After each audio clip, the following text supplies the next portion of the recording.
what you've been told, but time is running out, no need to take it slow. I'm stepping to you toe to toe. I should be scared, honey, maybe so, but I ain't worried about it right now. Keeping dreams alive, 1999 heroes. I ain't worried about it right now. Swimming in the floods, dancing on the clouds below. I ain't worried about it.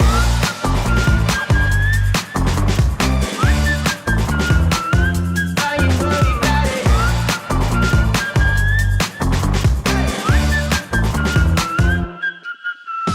I don't know what you've been told, but time is running out, so spend it like it's gold. I'm living like I'm not zeros. Got no regrets even when I'm broke. Yeah, I'm at my best when I got something I'm wanting to steal. Way too busy for them problems and problems to feel. Yeah, yeah, no stressing, just obsessing with sealing the deal. I take it in and let it go, but I ain't worried about it right now. Keeping dreams alive, 1999 heroes. I ain't worried about it right now. Swimming in the floods, dancing on the clouds below. I ain't worried about it.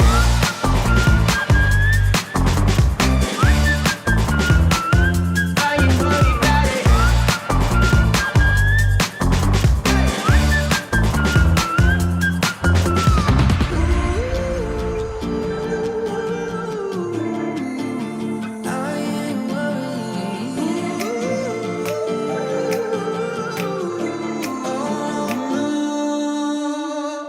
I ain't worried about it right now. Keeping dreams alive, 1999 heroes. I ain't worried about it right now. Swimming in the floods, dancing on the clouds below. I ain't worried about it.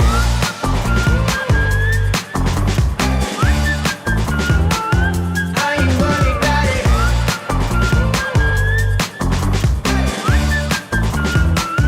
I ain't worried about it.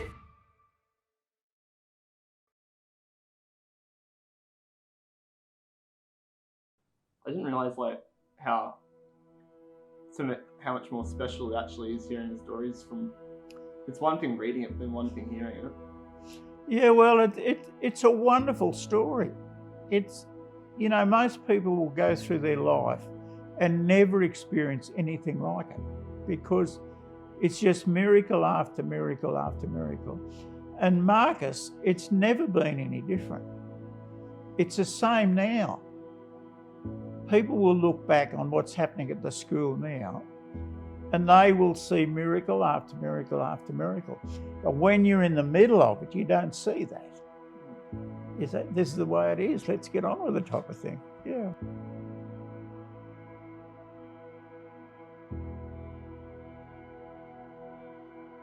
Well, I think there was a group of people in Parkes who recognised the need for a Christian school. And God had a plan long before we even thought about it. Because thinking back, I realised that we had this group of people in the Baptist church who were happily in that church, and then God moves a portion of those people over here to be in another fellowship. And in those people were really vital to what was going to happen to the school, because in that group of people was Peter Harris, who was the bus proprietor, and so the school had to have a bus. We had Elwyn Baker, who had the land, and there were all the other people that were involved in the beginning of the school. And so long before the vision was given to this group of people, God had it all in place. I just think that was amazing. It's just, I think, a very exciting thing to have witnessed it and been part of it. It's a matter of God putting people in a position at a particular time, and that's what it was. We just were invited to go to this new group, which was the Community Baptist, in a little hall over in Middleton. They had a new pastor, Steve Troyer, and he was very good with the Word of God. He was good at explaining, and teaching, and so we were invited to go over there, and we went. And we've seen amazing things happen in that church. It just was so amazing. The young people that were saved, the people who were baptised in water, everything was, every time you went there, something exciting was happening. God was really, really moving in a wonderful way. If there wasn't chairs, people would be standing up, and even out the door, there'd be people standing outside. That's how, like I can tell you, it was a move of God that came about by just the obedience of these people, like in doing what God wanted them to do. Well, there are a lot of visions, and everybody would have a different vision. But my vision would have been that here we're being granted an absolutely incredible situation where we could determine somewhat the direction of the education of our children. Now, that is not for one moment suggesting that the schools in Parkes were not good. They were good. But Christian schooling just gives you the privilege of a little bit of an emphasis in areas that a public school can't go. Mostly as parents, we were concerned about Christian education within our town, and so a group of us got together, formed a committee, probably 5 or 6 on the committee. A group of older. Yeah, people half a generation older than us were. So they're probably in their 50s. And we're in our 20s, if that. I guess discussions about that, there seemed to be a conviction came into the hearts of the people who were involved in commencing this school, that we needed a Christian school. And then they just went around and picked certain people that had skills, I suppose, to talk about it and to investigate, because I was secretary of the board at the time. Right from the word go, but for a couple of years, I suppose. We were only simple in faith in those days. Not many of us had money. We had no idea what we were doing. We were just led by what God wanted us to do, and we just stepped out in faith. Yeah. They had like a prayer group that were meeting, and they were from different churches and stuff. And that, I think, was probably a very pivotal thing that was going on. I just feel at that place that prayer was the centre of it, and I think that that's something I hope that we can be awakened or in today's world. That the people believed, yes, it's time to do something about it, to start a Christian school. So I could see in the future this was an investment into my children, into their children, and so forth. And that's what it's been. It's been terrific.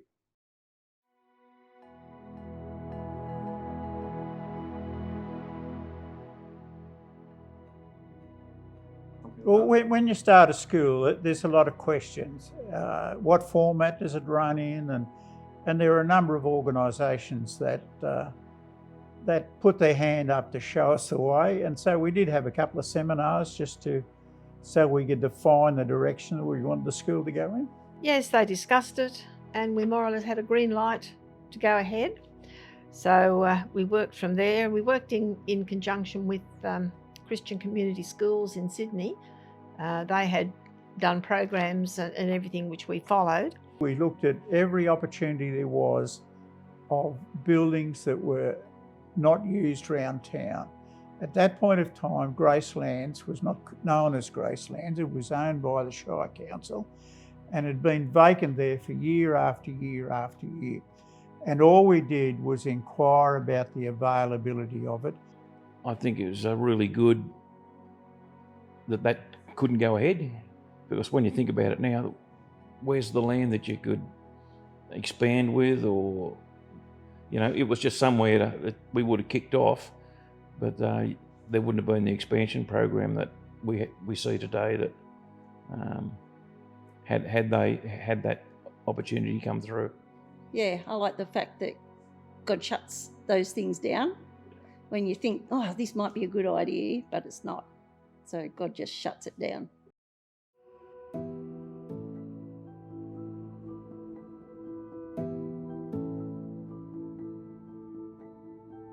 Well, at the start, and God called our little church to Christian schooling, you ask the question, if God calls us, are we to go out and borrow money and commit the next generation to debt and all that sort of thing? And the answer is no, we don't have that right.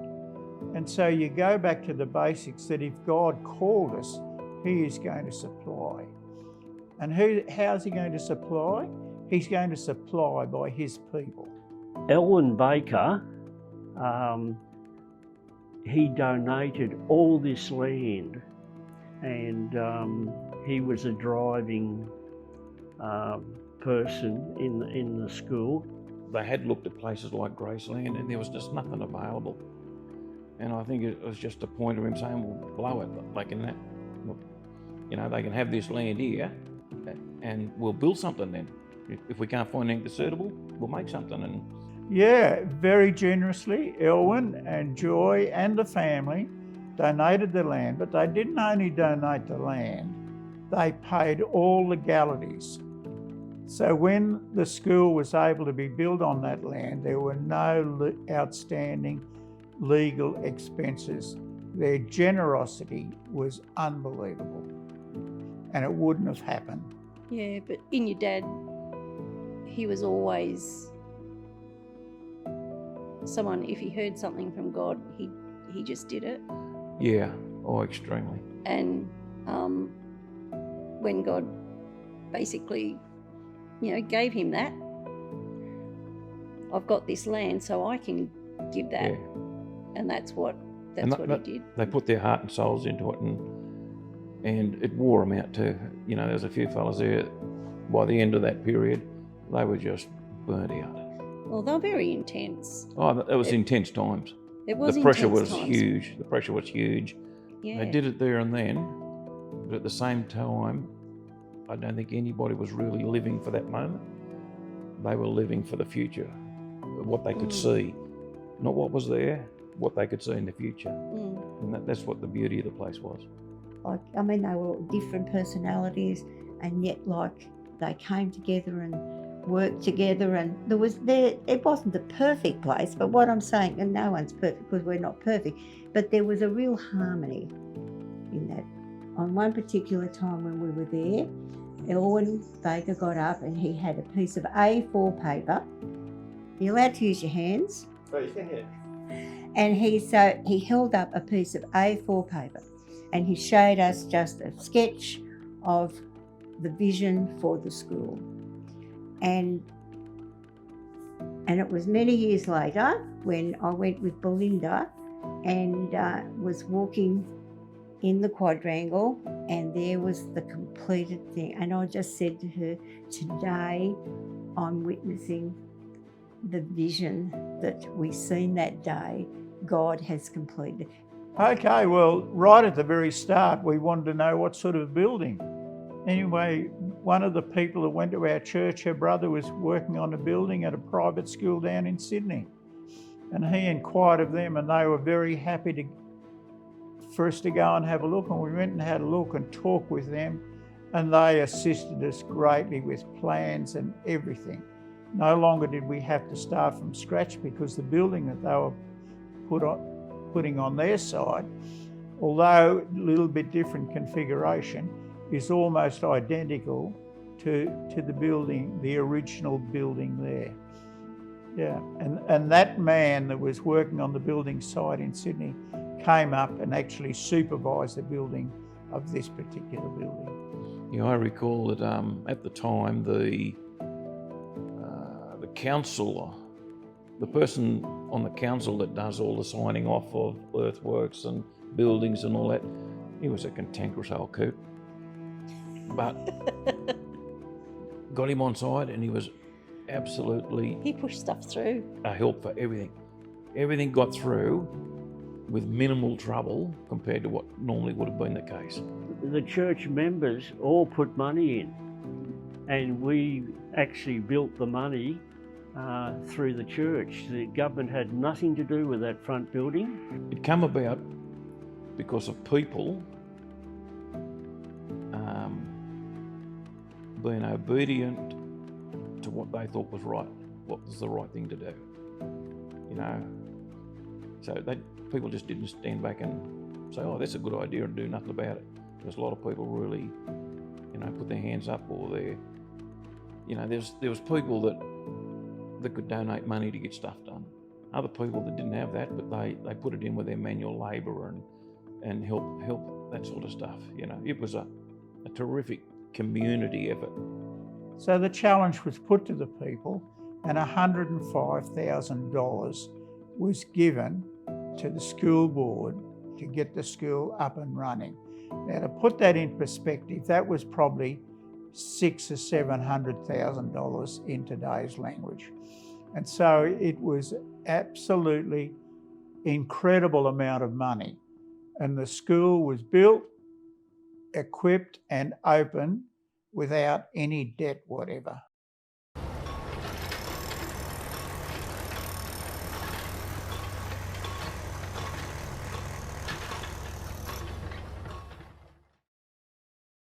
Do you remember the tractor being bogged? Yeah, that was in August of 1981, and that was bogged down is that the one you're talking about? Yeah. It bogged down the Nanadine Lane as it was coming in from Orr's Place. It was just something that happens.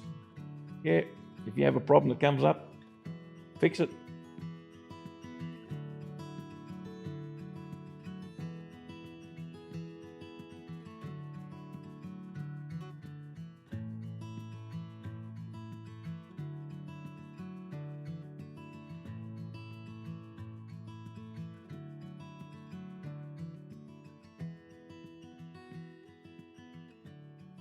All the earthworks were done for nothing. Like people from Trundle. Trundle came in Yep. and then Magnificent. A lot of people donated money. I know myself, I didn't have any money because I had a young family. So I took a month's furlough off and spent the month of that furlough, long service leave, doing volunteer labour out at the school here every day.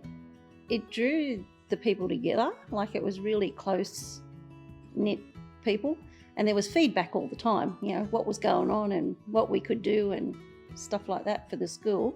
Yeah, it was good. A lot of people came and donated their equipment and their time.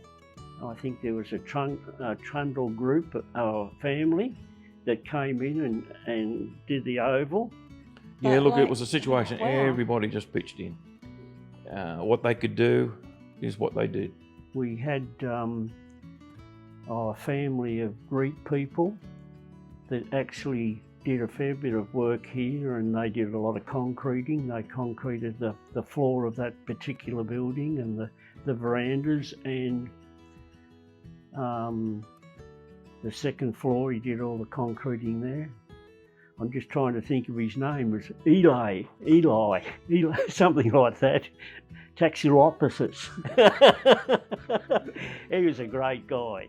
Downstairs, they wanted to pour cement on a Monday morning, and the engineer was coming up to have a look at the cement, and so we had to make these trenches 10 centimetres deep for the foundations, for the walls and that,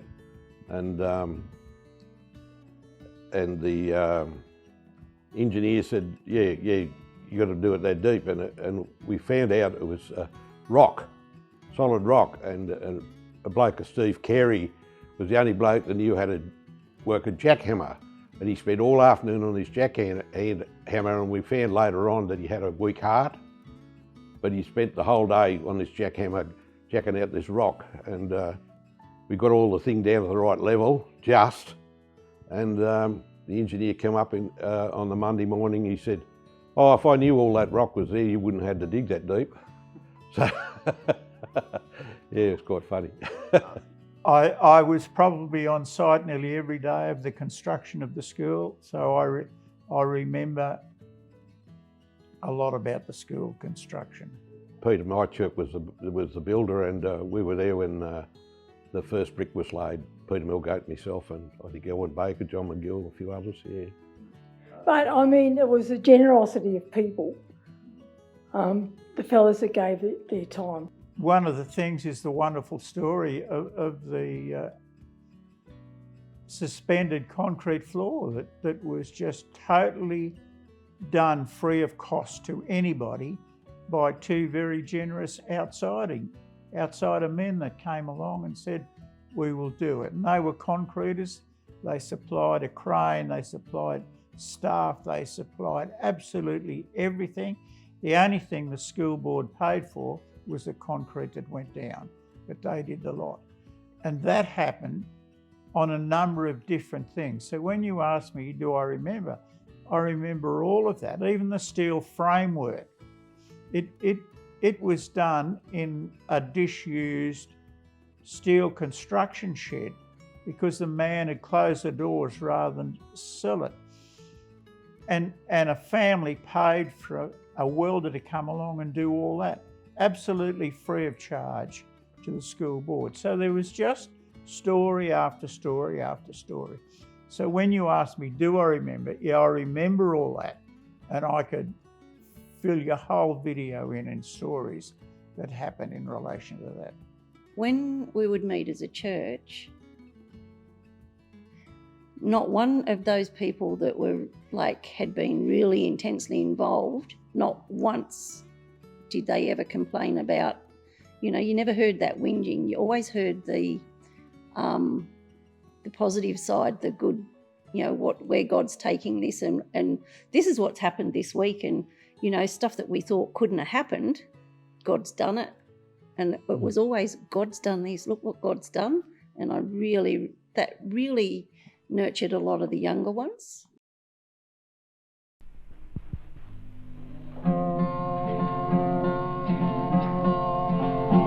Oh, the Lord is high and lifted up, and the Lord can see where we have been. It's the Lord who show us where to go. Put your confidence in His holy word. Maybe time has got a grip on you and you can't see round the bend. You need some direction on what to do, but who can see the end? Oh, the Lord is high and lifted up, and the Lord can see where we have been. First day of school at Central West Christian Community School was really exciting because the children got off the bus and the parents arrived and everything was new. It was there was a sense of just almost ecstasy. The whole, wow, it's actually happening. Yeah. Yes, the first day they come out, I drove the bus out here with the kids, and that was good. We just had a meeting point in town, and I picked the kids up, but a lot of the parents came out here anyway, so they brought their own children out, but I brought a bus out the first day. And Marcus, you also got to realise that it was a big thing for parents, because parents took their children out of a very settled public school system and put them in a school that was labelled the green school, and a lot of children didn't feel happy with that. And so it was a momentous day for families. They were making a commitment before God that was pretty far-reaching. It's different now because it's there, it's stabilised, the Christian school, it's just part of the community. But it wasn't then, it was something that was very, very radical within the community. Do you guys remember the first day of the school, like on the opening? Were you guys there? I was in labour. Yes, I definitely remember it. For me, Parks Christian Community School, or Central West Christian Community School, was the essence. It was where this city girl learnt about hope, really genuine Christian hope. Oh, yeah. And that hope was in fact not just this crazy optimism that everything was going to work out, but it was a really deep-seated understanding of what God could do and how God could bring about something out of what appeared to be almost nothing. That people of deep faith used the hope they had in an amazing God to bring about the bricks and mortar and the families and the community that was the school. that was their hope. That hope still lives on. And for me, that was my first real experience of getting a handle on Christian hope. So on the first day, I remember being very excited, not so much about the school aspect, but probably about the newness and what was going to happen, seeing friends and how everything was going to look like. I remember we all got off the bus, or we were driven to school, and we met downstairs in what was the hall, cement floor, roller doors, very different to what it is now, being the Year 3 and Year 4 classrooms. We sat there and we were spoken to. Mr. John McGill got up and spoke. The principal at the time spoke.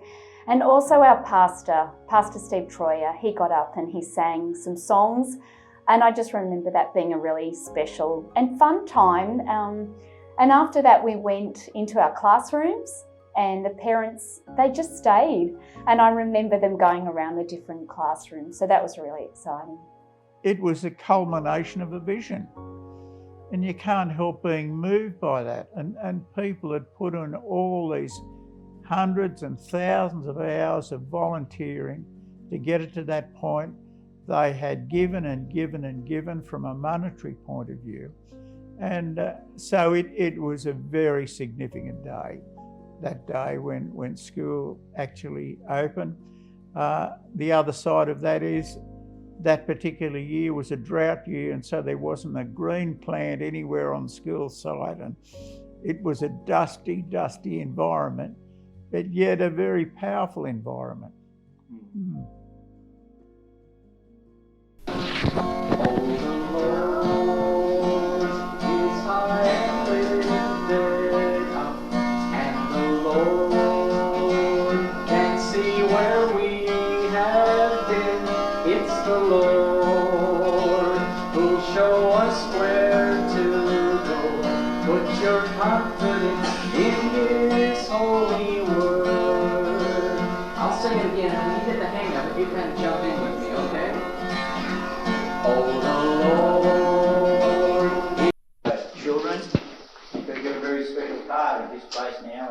Parents, but before I go on, I need to apologise to Mr. Erwin Baker. He would have been delighted to be here, and he should be here addressing you at this point of time, but he's committed to his shop down there, and we miss him today.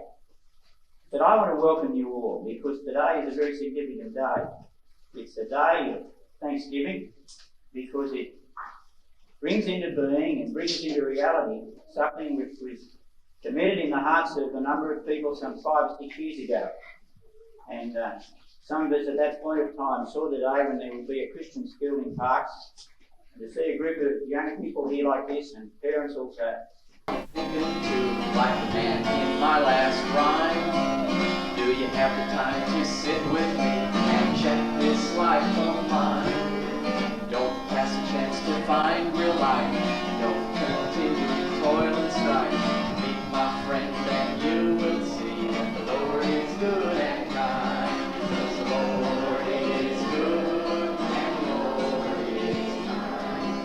He's used the lives of his servants before, and know that he'll use mine. To do his will for his glory along the way, gives me peace of mind. I know it is true, because it's in God's word that the Lord is good and kind.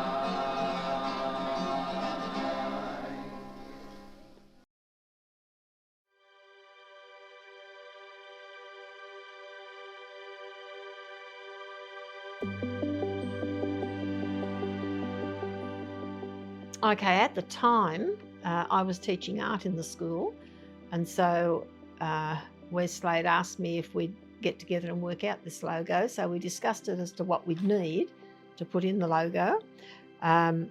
We wanted to show what the school stood for, but also something about the local area. And so we put the Bible and the telescope, and the Bible, more or less, the fact that we stood on the principles of God and included those in everything that we did in the school, and the telescope to do with our area, because everybody knew that Parks was the centre of the telescope, and so those two were put in, and the theme of growing up into Christ and reaching out to the world. So you got growing up with the Bible and reaching out. We wanted the kids to realise that what they learn, they reach out particularly with witnessing for Christ.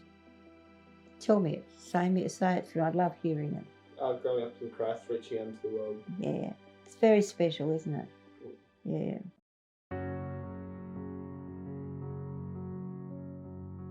We started with 3 teachers. Mr. Wes Slade was the headmaster at the time, and Chris Cohen. And Chris took the infants up to about year 2, and then I had the lower primary, and Wes took the upper primary, and then he took the high school, and we started each year into the high school. Steve often came to school and had a little song, and they were fantastic. The students loved picking up those songs, and we'd use them in chapel services and in classrooms as well for devotions. They were the words, it was almost like the prophetic word for the time. It was like a song to capture that moment of what was going on in the school. Yeah. It was a dust bowl outside because the All Brothers had just levelled all the area outside the door.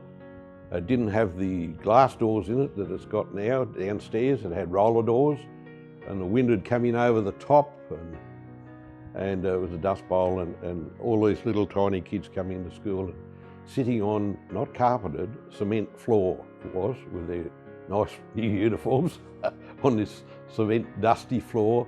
But it was only primary, and high school didn't come until the following year, and we took 1 year at a time. So year 7 started the following year, and then 8 and so on. I can't remember the first day. I can't remember a specific thing like that, but I remember being up in the first room from the end of this building, and that was like the K1, 2, 3 classroom. And I remember sitting in my chair next to Louise, and I think it's memories mainly from photos, actually. So I look at photos and I connect to those memories. So just being really tiny, and having a really little class, and just thinking my teacher was the best thing ever. Loved Miss Cohen. I just loved taking the kids around in coaches. So whenever we went to Canberra or Sydney or anything like that, it was all at my cost, just to help the families out. No grass. It was all just red dirt. And we had quite a lot of rain at one stage there through the year. And I remember the ground was just a quagmire, and I'm sure the parents were in despair when the kids went home with red dirt all ingrained into these lovely white shirts that they bought for them. Early days of the school, everything outside was brown. It was just brown. I remember going home during school holidays back to the coast and washing my clothes and washing my clothes and washing my clothes again so that they were just a little less brown when they came back for the new term. But there was just so much excitement. There were things that were new. Everything was new, but just trying to figure out what we should do next. And there was so much prayer around the early days of the school. I was a brand new teacher. I just finished uni, and I was kind of making it up and really looking for the inspiration and the ideas for what could happen next. Once we got the front building going, then there's a few of us then went around getting runners that were running over the footpath, the gutter, and we were tearing them off and bringing them out here and putting them down. So that's how the lawn started. I can tell you that the staff in those early days, like when I look at the school now, it is so good. The quality of the school, the beauty of the whole thing, and all the technology and everything. Like those teachers, they really struggle. In fact, if you were in a staff meeting and someone would say, "Oh, I don't need this anymore," and like there might be something that they've been using, I mean, you'd have teachers scrambling to take it. Like, they really didn't have a lot of equipment, And they worked very hard, those teachers. Being in those early years of Christian schooling was not easy. Jenny Gould and I used to do cleaning with when the first principal was there, when Wes Slade was principal. Jenny Gould and I used to do cleaning through the school, and then Pete Milgate came on board and he did a lot of the cleaning, and then he just continued on for quite a while. Peter Harris and I were sort of in charge of the maintenance a bit, yeah. So between us, we sort of organised whatever needed to be done.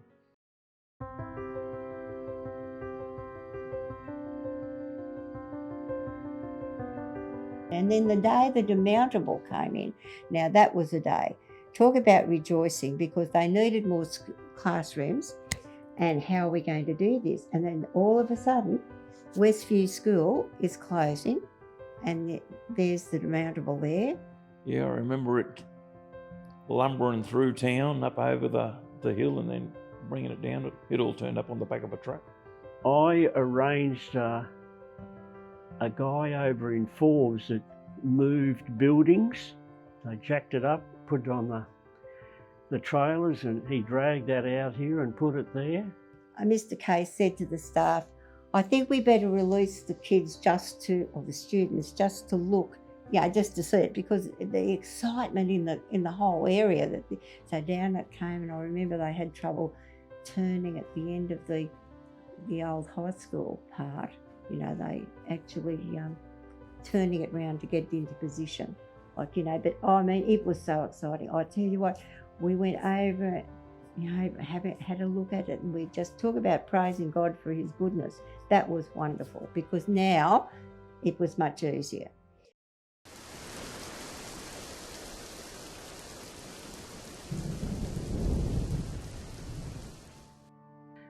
We were up in Lismore on holidays. No, not Lismore, Ballina on holidays.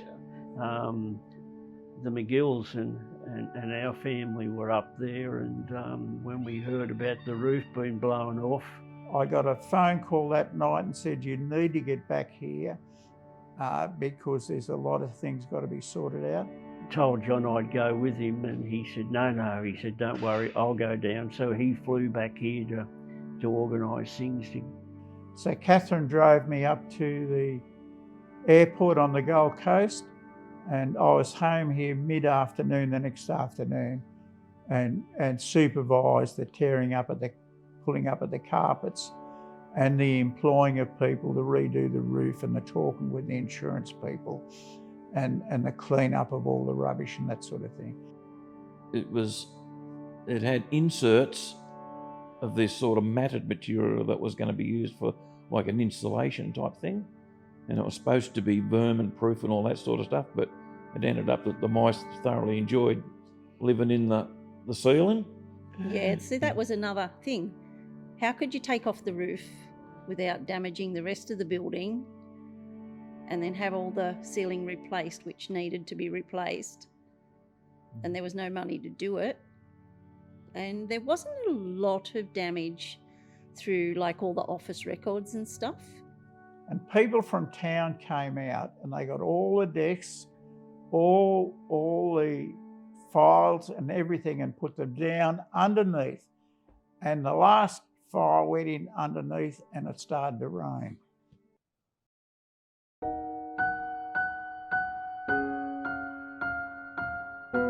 I'm just amazed when I go out there and have a look at all the buildings that are now going up. And of course, we've gone to year 12, and so we need that extra facilities. We need all those things that year 12 need. But it's not only the buildings. I mean, look at the oval, the new basketball things that you've put up. It's just been fantastic to see the school develop. I think we now have more of the community on side, which is good, than we did when we first kicked off. Oh yeah, well it's certainly grown in the last couple of years. The school's has had its struggles, and so has the church during the 40 years? 40 years, yeah. 40 years. During the 40 years there's been ups and downs, but through it all, God's been there. and he seemed to have overruled all the problems, overruled all the difficulties, and the school's sort of grown. And it's good just to sit back and see the next generation carry it forward, because we had the initial vision, but someone's got to carry that vision forward into the future. Yeah. Oh, it's probably doubled in size. No, it's going ahead in leaps and bounds now. What was it like coming actually back to the school after so long? Wow. The school, everything around the school was green. There were so many buildings. There were so many more children. There was such a large staff. It was exciting to see how seeds that were planted 40 years ago continue to bear fruit and bear fruit and bear fruit. And to have the children of students that I taught in my first year here at school, in the class that I'm currently working with, is just amazing. It's just incredible to see that the next generation is able to live out the hope, the love, the faith that their parents and their grandparents actually embedded in this school. It boggles my mind how amazing it all is there. Like, you probably, and to the students that are there now, this is it. This is the normal thing. But like, it wasn't like that. It wasn't easy for them. And but it was a happy school. That's one thing I'll say. There was a happy atmosphere in that place. When I first started, there was probably about a staff of 8, and we used to have morning tea and lunch, of course, unless you're on duty together. And it was very close staff. We did things socially as well. And then just over the years, as the school's grown bigger, there's been more staff that's come on board, and especially when we went to year 11 and 12, there was a lot more staff, and the school grew considerably, and the primary became single-streamed, and even some doubled up in classes in high school in year 7 and 8. When we first started teaching here, it was still chalkboards and chalk. And whiteboards were the new innovation. Whiteboards were the first innovation, so they're not good for left-handers though, because it took me ages to stop rubbing myself out when I would write on the board with the whiteboard. So I had to learn to write in a way that I wouldn't rub out what I was writing down. And then we got data projectors. Yep. They were Smart awesome, boards. and they're smart boards. Yep. And now that big one, the big screen in the hall, it's just amazing. It's just... There'd be very few Yeah. schools in Australia that would have access to a screen like that. It is incredible. So, and that's LED technology. And I think it's a wonderful addition to have here at our school. It's awesome having new buildings. The science lab was, or is currently 7 years old, the new E-block with the science lab, and then we needed another space for another science lab. So one of the buildings that was had a classroom that was the maths room turned into a senior science. So I started in 1998, so that means at the end of this year I've been here for 25 years, which seems unbelievable. Originally I committed to doing 3 years here at the school, so they've definitely got 3 years worth out of me. When I started, we only had A block and B block, which are the original buildings, along with C block, which was the technology room building back in the day, and D block, which is was just a multi-purpose, like you did English, art, so on and so forth in that building. Then they built awnings around some of the buildings to give more undercover area. And just over time, there's been E-block has been added, and the hall. I think actually the hall was first, and then E-block, and now we've got G-block as well. I kind of wish I was like in kindy currently, so I could enjoy, by the time I'm in year 12, I could enjoy like all the new schools, all the schools' new additions. I think one of our biggest, or our principal's favourite add-on to the school is obviously our bus, and his pride and joy. Yeah, well, I guess from the day this school started, there's always been the motivation to improve what we're offering in terms of education. That's why we're here to teach, and teach well. I think it's probably more the platforms that we use for education have changed over time. And so, you know, in recent years, bringing in Chromebooks has not so much changed teaching, but changed some of the ways we can communicate with students and parents, and a bit of a platform for teaching. So we've always strived to be better and better in the classroom, and technology in some ways is making that easier, and in some ways it can be really distracting also. But I think the shift into technologies like Chromebooks has been great because it gives parents a window into their child's learning that they possibly didn't have before. And that's one thing that we love supporting. Any chance for parents to see and participate in the child's learning, I'm all for that, yeah. When I started in 1996, there were 140 students K-10. Then for the next couple of years after that, quite a few years actually, almost a decade, we had a decade of drought and we got down to 90 students. So today to sit at around 300 is just amazing. So numbers initially when we started teaching here were up and down quite a bit, very low numbers, and so we didn't have the funding to be able to do a lot. So to be in a position today where our numbers are just growing so amazingly and growing every day really, we have so much interest in the school, and that's put us financially in a place where we could expand and we actually need the rooms. So Yes. to be able to be in that position has been amazing.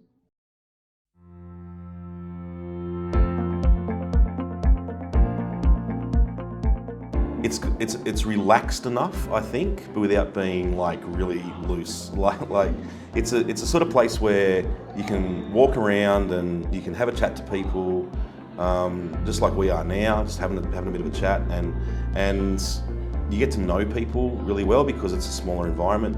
But you can just trust people to do stuff. Like I can leave my iPad in a classroom and kids will say, "Hey, so you left your iPad," and just give it back to me. I don't have to worry about it's going to get stolen or something. There's just a close relationship between the students and the teachers. Like we get along real well, and the teachers want the best from us and want the best for us, and they will push us to achieve those goals we want to meet in life. Our school's pretty awesome. We all get in and do things together, like really encouraging and welcoming of everyone, and like no one's scared to, roll up their sleeves and get in and do some dirty work, so I reckon it's really good. I think it's really positive. I think we get a lot of students and staff from other schools that when they first walk in here and go, wow, it's really supportive, and kids can find their place here. Everyone's accepted for where they're at and the gifts and abilities that they have. So we're hoping that when new students come to school, they go, wow, this is a really different place, really different vibe here, and it's great. It has a real family feel about it. We're kindergarten through to year 12, and the kids all interact in the playground, they get along. It just has such a family atmosphere about it. And I think teaching here, it's such a supportive staff to work with. It's just amazing to be able to work with people that are like-minded and just so supportive and helpful in everything that we do. And I guess the best way that I could describe it is it has a real family atmosphere. The culture of the school is something that, we've been working on for 40 years, trying to create a place where students feel welcome and encouraged and challenged and supported. School has to be a place where you feel accepted and supported, and I think that the atmosphere here is really nice. I think for the most part, students that come along to extracurricular events and after school events really highlight that. People like being here, generally speaking, and like being involved in things. And as a staff, that's really great to see, because it means that what we're modelling as a staff is hopefully flowing through into the students. It's very much a community. It feels like a community to me, where everybody's happy to get along and help out. And sure, we have our differences sometimes, but yeah, I think it's a pretty relaxed vibe. Yeah, it's good.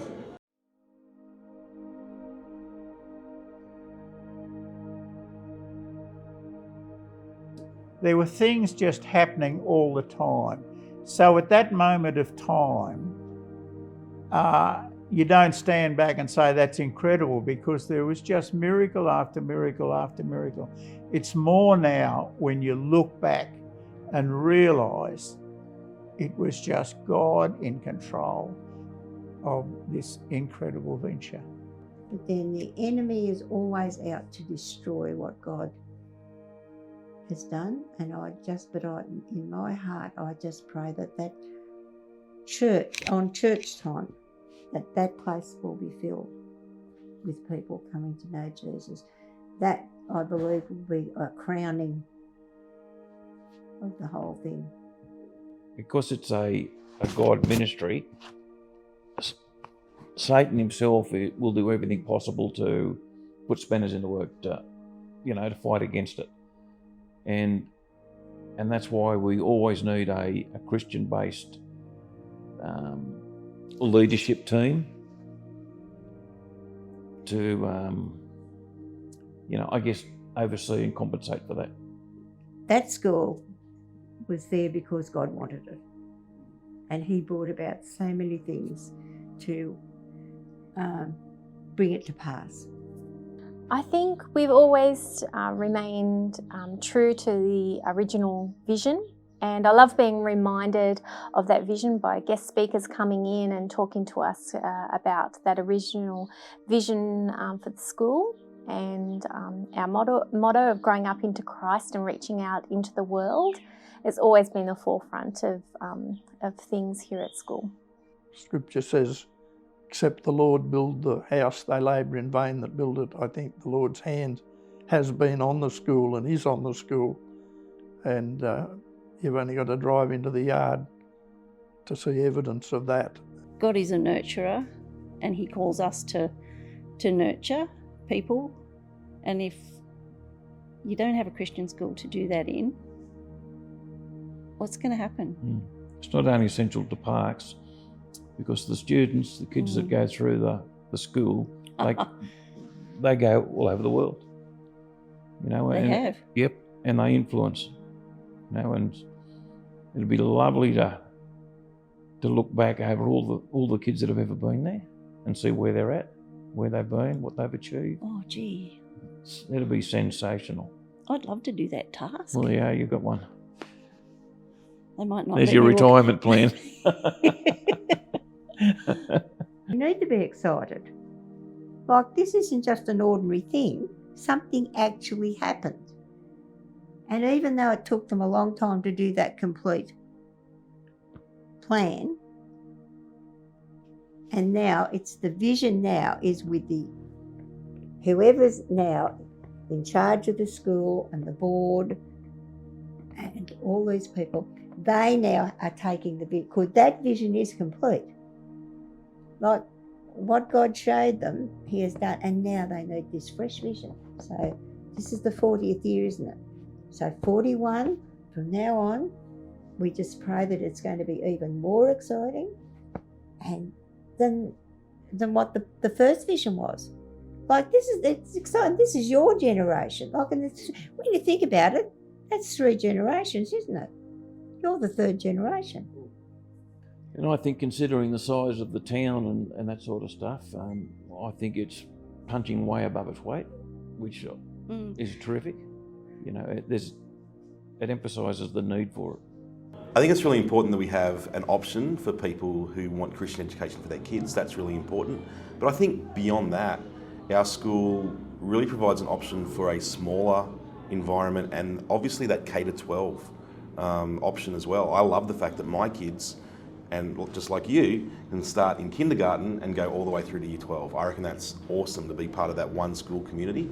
We have really focused on trying to give kids skills for what comes next. So for the workforce or for apprenticeships, traineeships, whatever it may be, so that comes into our teaching as well. So I think we've got a really good balance of trying to push kids to do well academically, but also in doing things that will help them prepare for life after school, because there's lots of things you can't learn from books and computers and stuff, but you got to learn from life experiences, and that's why I love events so much. We put on events, encourage kids to get involved, do different things, because you learn skills in those that are really going to help you in the workplace. I think being here is just a marvellous opportunity in lots and lots of aspects. It's not just about the students, it's about the whole family. So I guess we have an opportunity to teach well, the academic side of things, to encourage kids. Really authentically embed Christianity into what we're doing. So not to just make it a token or well, here's a Bible verse that kind of matches what we're doing and so I'll just chuck that on, but to really authentically weave that in. You get to talk about Jesus in your job, and it's not, oh, let's teach this science lesson and now talk about Jesus. It's like in everything that we do. We get to minister to the families as well. When there's rough patches, we can really speak into the lives of the families to encourage them and let them know that we really do care. To me, to just drive by now and take a look, I think it's evidence that the Lord was in it. Yeah, I want them to know we actually really do care, that we stand for something different, and of course that is Jesus. So Mr. Westcott, what's next for Parks Christian School? Mark's in a really practical sense where we're in construction phase. We're out working the master plan. Phase 1 is complete, phase 2 and 3 to come starting from next year. Building high school facilities that make this place an attractive school for parents to send their students. But if there's one thing I've gleaned from the 40-year celebrations, it's really this understanding that we're part of something far greater than ourselves. And that can be very, very inspiring. We can't help but understand our history and not be motivated to continue the great work that's been going on in this place for 40 years. So whilst teaching student outcomes as best we can is why we're paid to be here, underpinning that is our desire to deliver Christian education well. And for us, that's about refining the partnership we have with our community, with our parents, to raise young men and women of God who understand themselves, who know who they are in Christ, and are equipped, passionate, and ready to move from school into the world and make a real positive impact for Christ. If that's something that doesn't get you excited in the morning, I don't know what does. It's the greatest privilege to be involved in Christian education, to work with families in partnership, to outwork the vision of the school, which is not only growing up students into Christ, but reaching out to the world. It's a very, very exciting place to be, and I can't wait to get stuck into it. 40 years, 50 years, who knows? But it's a really, really good place for the school to be at right now.